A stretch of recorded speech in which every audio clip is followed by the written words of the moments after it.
જામનગરમાં ક્ષત્રિય સમાજે પરસોત્તમ રૂપાલાનો વિરોધ કર્યો। નીલકમલ સોસાયટીમાં ભાજપની મીટિંગમાં સમાજની મહિલાઓએ વિરોધ કર્યો।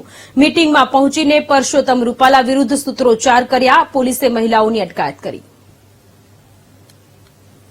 તો જામનગરમાં પણ ક્ષત્રિય સમાજની મહિલાઓ પરસોત્તમ રૂપાલાનો વિરોધ કરી રહ્યા છે।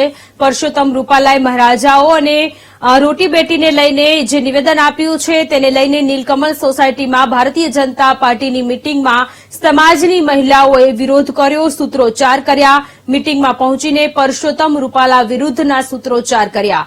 પોલીસે મહિલાઓની અટકાયત કરી હોવાની પણ વિગતો મળી રહી છે। પરસોત્તમ રૂપાલાનો ક્ષત્રિય સમાજના આગેવાનો અને મહિલાઓ દ્વારા વિરોધ યથાવત જોવા મળી રહ્યો છે। જામનગરમાં એક મીટિંગ મળી હતી। ભારતીય જનતા પાર્ટીની મીટિંગમાં ક્ષત્રિય મહિલાઓએ વિરોધ કર્યો છે।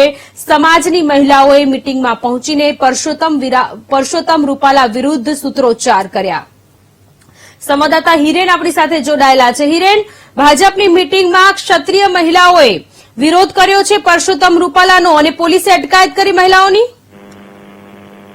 જી સોનલ, ચોક્કસ જણાવી દઉં કે જે આ જામનગર શહેરમાં સતત ને સતત જે પરસોત્તમ રૂપાલાનો વિરોધ છે તે વધતો જઈ રહ્યો છે। હવે જે જગ્યાએ ભાજપ દ્વારા જે મિટિંગોના આયોજન કરવામાં આવી રહ્યા છે તે જગ્યાઓ ઉપર જઈને જે ક્ષત્રિય સમાજની મહિલાઓ છે તે પરસોત્તમ રૂપાલા વિરુદ્ધ સૂત્રોચ્ચાર કરવામાં આવી રહ્યા છે અને જે મિટિંગો ન કરવા માટે પણ સૂચના આપવામાં આવી રહી છે। ગત રાતની જે ઘટના છે જ્યાં જે ભાજપ દ્વારા મિટિંગનું આયોજન કરવામાં આવ્યું હતું ત્યાં ક્ષત્રિય સમાજની મહિલાઓ પહોંચી વિરોધ નોંધાવ્યો હતો ને રૂપાલાની ટિકિટ રદ કરવા માંગ કરી હતી, ત્યારે પોલીસ દ્વારા તમામ મહિલાઓની અટકાયત કરવામાં આવી છે અને હાલ તો આગામી સમયમાં પણ આજે ભાજપની જે મિટિંગો છે તે ન કરવા જે ક્ષત્રિય સમાજ દ્વારા આહવાન પણ કરવામાં આવ્યું છે। જી હિરેન, આભાર તમામ વિગતો માટે।